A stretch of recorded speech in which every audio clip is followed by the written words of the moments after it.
Sekitar 3 jam berkendara dari ibu kota Korea Utara, Pyongyang, terdapat resor ski paling terpencil di dunia. Masik Pass menawarkan 11 jalur ski dengan 4 lift, plus toko untuk menyewa perlengkapan. Terdapat juga hotel mewah dengan 120 kamar, lengkap dengan kolam renang, sauna, bar, dan ruang karaoke. Ada juga mobil salju yang diimpor dari China, dan kursi gantung dari Austria, setelah sebuah perusahaan Swiss menolak untuk menjualnya, yang oleh Korea Utara disebut sebagai pelanggaran hak asasi manusia yang serius. Resor ini telah mendapatkan penilaian dari para turis yang tulus dan bahagia, dengan 4,5 bintang di TripAdvisor. Namun, mayoritas pengunjungnya berasal dari Korea Utara. Sementara, negara ini secara eksklusif digambarkan sebagai peninggalan masa lalu yang terlampau miskin dan dilanda kelaparan. Laporan baru-baru ini dari para pembelot mulai melukiskan gambaran yang bernuansa dramatis. Kenyataannya, kafe-kafe di Pyongyang dipenuhi oleh pelanggan yang membaca tablet, dan remaja yang menelepon, bahkan ada juga beberapa orang yang mengendarai BMW, dan juga Mercedes. Kunci untuk memahami siapa yang benar-benar berkuasa. Benarkah revolusi akan terjadi? Dan seperti apa kehidupan sehari-harinya? Adalah dengan melihat bagaimana kondisi Korea Utara, baik dari sisi negara, maupun orang-orang yang berkecimpung di dalamnya, dalam menghasilkan uang. Setelah keju Swiss, potongan rambut yang buruk, dan bangunan kosong, Korea Utara terkenal karena penampilannya, yang tampaknya negeri para pertapa ini ingin mengakhiri kehidupan umat manusia di muka bumi ini melalui sebuah ledakan nuklir raksasa. Ketika Kim Jong-un menemukan negaranya sangat lapar, atau salah satu kapal pesiarnya perlu diperbaiki, negara tersebut berubah menjadi anak yang menyebalkan di taman bermain, yang tidak akan diam, sampai Anda membagikan hot Cheetos yang Anda sukai. Penghinaan dilontarkan, ancaman dibuat, dan misil diluncurkan. Tak pelak lagi, Amerika Serikat pun tidak melihat opsi lain, selain menanggapi, setuju untuk meringankan sanksi, atau memberikan bantuan makanan sebagai imbalan kepada mereka untuk bersedia kembali dalam keadaan normal. Kemudian, dengan senyuman lebar, Kim dan rekan senegaranya tiba-tiba seketika berubah, dari diktator yang kejam menjadi pria yang menawan, berkepala dingin, dan bergaya eksentrik ala diplomat. Kemudian, 6, 12, 18 bulan kemudian, seperti jarum jam, kita semua akan mengalami deja vu. Obsesi Kim terhadap petasan nuklirnya telah menarik perhatian hampir semua media, namun pada kenyataannya, itu hanyalah salah satu dari sekian banyak strategi licik yang dimainkan oleh rezimnya yang paling rahasia di dunia, dengan melakukan segala hal untuk mencapai hasrat yang jauh lebih besar, yaitu untuk bertahan hidup. Tantangan mendasar bagi Korea Utara adalah bahwa ia benar-benar tidak dapat diverifikasi, dan secara relevan menyerahkan kemampuan nuklirnya secara permanen. Pada saat yang sama, proyek nuklir itu tidak dapat benar-benar berkembang dengan sejumlah tingkat sanksi internasional dengan alasan karena Korea Utara mengancam akan menenggelamkan seluruh negara bagian Amerika. Dengan demikian, 3 generasi pemimpinnya dipaksa untuk melahap seni negosiasi, dengan tujuan guna mendapatkan bantuan yang cukup agar tetap bertahan hidup, namun tidak pernah benar-benar serius jika diminta untuk melepaskan satu-satunya sumber daya ungkitnya itu. Sebelum mendirikan Republik Rakyat Demokratik Korea, Kim Il-sung adalah pemimpin yang tidak biasa. Setelah berjuang bersama komunis Tiongkok, dan kemudian bergabung dengan tentara Soviet, Kim awalnya dipersiapkan secara baik karena memiliki kemampuan militer yang bagus, tetapi kurang dalam hal keterampilan lunak yang dianggap perlu untuk mengawasi Republik Komunis. Pendidikannya buruk, bahasa Koreanya pun boleh dibilang biasa-biasa saja. Selain itu, pemahaman tentang teori Marxis juga dianggap kurang begitu cukup. Terlepas dari semua keraguan di awal, dia akhirnya dipilih untuk memimpin negara bagian baru itu, meskipun dengan segudang pengawasan. Penasihat Soviet kemudian menyusun konstitusi Korea Utara, lalu menyetujui semua ide dalam pidato utamanya, kemudian menjadikannya sebagai negara boneka yang hampir sempurna, atau, dalam bahasa yang lebih halus, dikenal dengan istilah, rezim satelit Soviet. Pada akhir Perang Korea, Kim Il-sung telah menjadi pahlawan, lalu menjadi ikon nasional dengan segala pujian, yang memicu ambisinya untuk melakukan hal yang lebih besar. Pengabdiannya pada sosialisme seketika berubah menjadi rasa nasionalisme yang kuat, disertai keinginannya untuk menjadi lebih dari sekadar boneka, oleh pihak Moskow, maupun Beijing. Banyak perwira Soviet yang disingkirkan dari posisi pemerintahan dan selama beberapa dekade, Korea Utara dengan sengaja memposisikan dirinya untuk berdiri di antara Uni Soviet dan China, karena menyadari bahwa hal itu dapat mempermainkan mereka satu sama lain. Apapun yang diberikan atau dijanjikan Moskow, Beijing pasti akan cocok, demikian juga sebaliknya. Kedua negara sebenarnya tahu, jikalau mereka sedang dipermainkan, tetapi tetap dalam opsi ini, daripada melakukan alternatif yang jauh lebih buruk, yaitu dengan menyerahkan pengaruhnya kepada yang lain. Dinamika kekurangan support ini sebenarnya sedikit banyak masih berlanjut hingga saat ini. Kebijaksanaan yang konvensional telah menggambarkan China sebagai satu-satunya sekutu bagi Korea Utara, atau bahkan sebagai negara boneka. Kenyataannya adalah, bahwa Korea Utara belum menjadi negara boneka sejati selama beberapa dekade, dan dengan China, ia memiliki lebih sedikit pernikahan dan lebih banyak hubungan yang bersifat oportunistik. Kepentingan strategis China menjadi tumpang tindih akibat keberadaan Korea Utara, yang kemakmurannya dipertanyakan.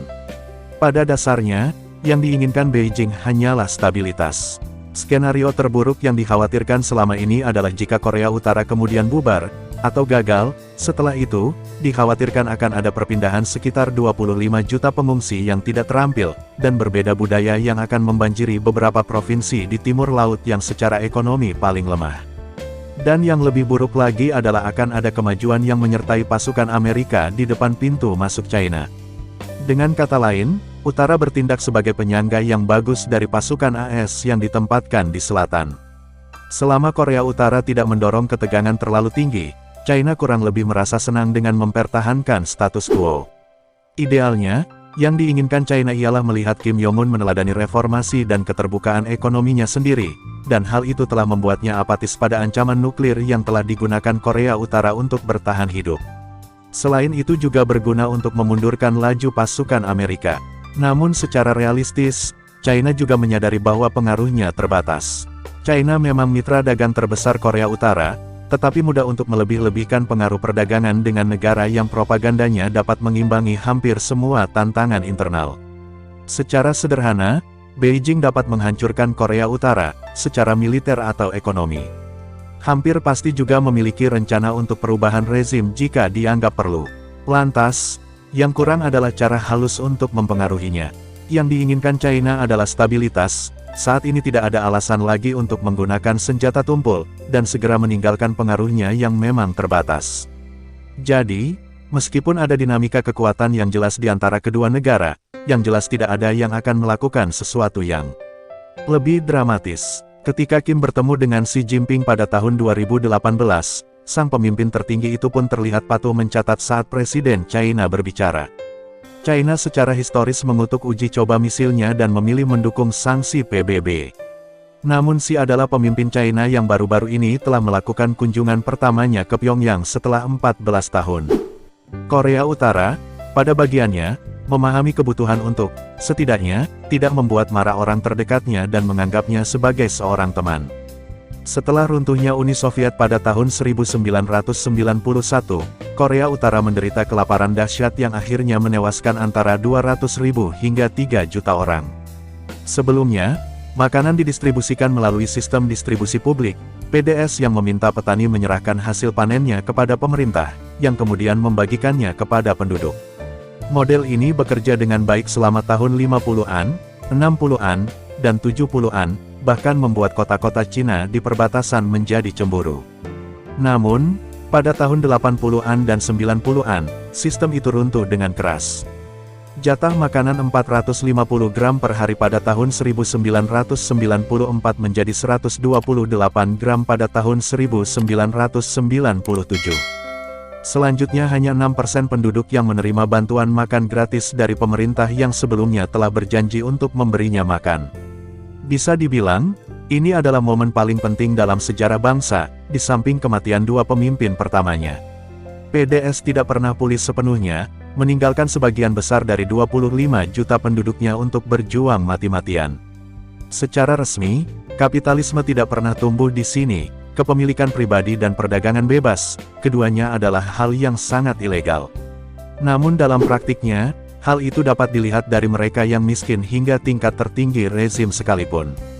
Hampir setiap orang diberi pekerjaan pemerintah, Namun ada sekitar 62% pembelot yang disurvei pada tahun 2010 mengatakan bahwa mereka pernah bekerja di pasar abu-abu yang tidak resmi. Wanita yang sudah menikah dapat mendaftar sebagai ibu rumah tangga daripada melakukan pekerjaan resmi yang disediakan pemerintah. Hal ini memberi kebebasan kepada mereka untuk memulai usaha swasta. Di seluruh negeri, wanita dapat dilihat di pasar pinggir jalan yang menjual makanan, dan barang buatan sendiri atau barang impor seperti rokok Rusia dan bir China. Ironisnya, karena hal ini, hak-hak perempuan secara mengejutkan menjadi sangat kuat di Korea Utara, di mana mereka cenderung menghasilkan banyak pendapatan daripada suami mereka. Seperti yang diharapkan, pemerintah menyadari aktivitas ilegal ini dan secara teori dapat menghilangkannya sepenuhnya. Tetapi karena tidak pernah pulih dari kelaparan yang telah berlangsung selama 3 dekade, sebagian besar penduduk telah bergantung pada pasar swasta untuk menyambung hidup. Selain itu, mayoritas perdagangan ini dilakukan alasan yang murni untuk mencari materi, bukan untuk mengakhiri rezim. Yang miskin hanya ingin bertahan dan yang kaya ingin mencari kehidupan yang lebih mewah, meskipun itu bukanlah tujuan akhir dari rezim. Jadi negara secara bersamaan mengelola pasar melalui penegakan selektif dan kadang-kadang bahkan mendorongnya. Aturan tanggal 3 Agustus misalnya, memungkinkan seseorang untuk membayar sejumlah biaya dan dibebaskan dari pekerjaan resmi, yang pada dasarnya mengambil untung bukannya menindak perusahaan swasta. Uang kertas Korea Utara diperintahkan untuk ditukar pada tahun 2009 dengan batas 100.000 won per orang. Hal ini dapat memusnahkan banyak tabungan keluarga, dan menyebabkan hal terdekat yang pernah dilihat Korea Utara menjadi protes. Ini mengajarkan warga Korea Utara untuk tidak mempercayai mata uang mereka sendiri. Jadi, saat ini, sebagian besar transaksi yang sifatnya tidak resmi biasanya melibatkan mata uang asing, biasanya yuan Tiongkok. Ada banyak individu yang menggunakan kapitalisme, begitu pula komite dan departemen pemerintah. Selama beberapa dekade, banyak kantor diberi sumber daya yang terbatas atau tidak sama sekali, memaksa mereka untuk membuat sendiri. Oleh karena itu, siapapun yang memiliki otoritas apapun kemungkinan akan menggunakan pengaruhnya untuk memulai bisnis, terkadang menggunakan militer nasional sebagai pekerja. Mereka yang menyuap orang yang tepat, dan memainkan permainan dengan baik bisa menjadi sangat kaya, bahkan menurut standar internasional. Keluarga kaya baru ini mengendarai mobil mewah, memiliki ponsel, dan makan makanan barat di Pyongyang, yang dengan bercanda disebut sebagai Dubai dari Korea Utara. Dengan cara ini, dan banyak lainnya, Korea Utara adalah dua negara yang sangat berbeda. Korea Utara dilihat oleh dunia luar, dan negara yang dihuni oleh sebagian besar penduduknya. Korea Utara dengan satu-satunya gedung-gedung tinggi dan lampu terang yang Anda lihat dalam tur dan gambar, dan hanya berjarak beberapa menit dari sana, terdapat ladang yang luas dan listrik yang berkedip-kedip, itu pun jika ada. Monumen sosialisme yang terkenal, dan toko-toko pribadi yang menjual pakaian barat hanya berjarak beberapa blok. Untuk saat ini, sistem masih berjalan mulus. Namun, mau tidak mau, suatu hari nanti di masa depan, seperti mesin di era Soviet yang menjalankan pabriknya, rezim di Korea Utara juga akan runtuh karena sejumlah alasan sepele. Sebenarnya, ini sungguh luar biasa karena bisa bertahan lama. Tapi, untuk saat ini, mesin yang direkatkan bersama-sama, kadang-kadang perlu menendang, dicurangi oleh juri ini terus berjalan lambat, tidak efisien. Untuk segala keanehannya, kejeniusan Korea Utara, alasan utama kelangsungan hidupnya adalah swasembadanya yang bisa dibilang relatif. Ia tahu persis betapa sedikit yang dikatakan negara kecil seperti dirinya di dunia yang lebih besar.